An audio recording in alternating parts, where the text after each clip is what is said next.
Tahukah kamu, banyak manusia masuk surga bukan karena hidupnya, tapi karena satu sujud terakhirnya.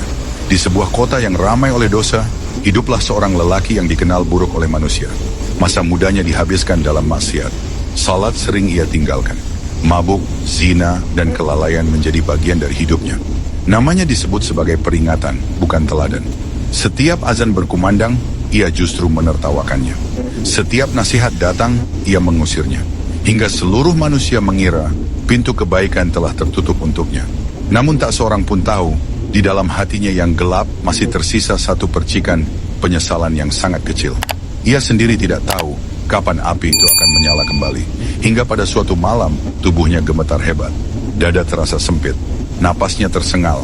Ia jatuh terduduk di lantai kamar yang sunyi. Tidak ada teman, tidak ada keluarga, hanya dirinya dan ajal yang semakin dekat. Dalam kondisi hampir pingsan, ia teringat satu kalimat yang pernah ia dengar di masa kecil. Allah menerima taubat seorang hamba selama nyawanya belum sampai di tenggorokan. Dengan sisa tenaga yang hampir habis, ia bangkit tertatih. Air matanya jatuh di lantai. Suaranya nyaris tak terdengar ketika ia berucap, "Ya Allah, jika pintumu masih terbuka, aku mohon jangan tutup malam ini." Dengan tubuh yang gemetar, ia mengambil air wudhu.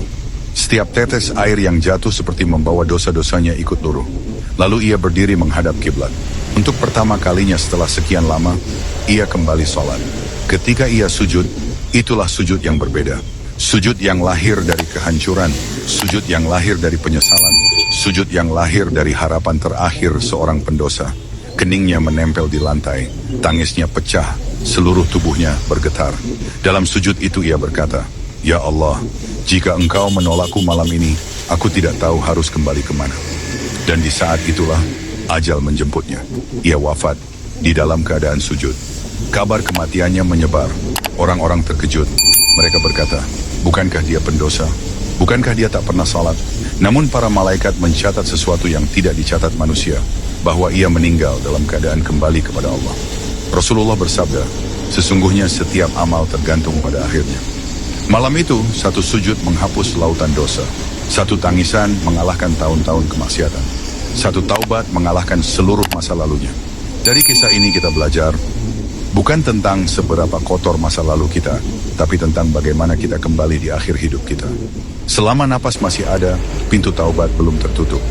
Jika kisah ini membuat hatimu bergetar, tuliskan di kolom komentar, "Ya Allah, wafatkan aku dalam husnul khatimah."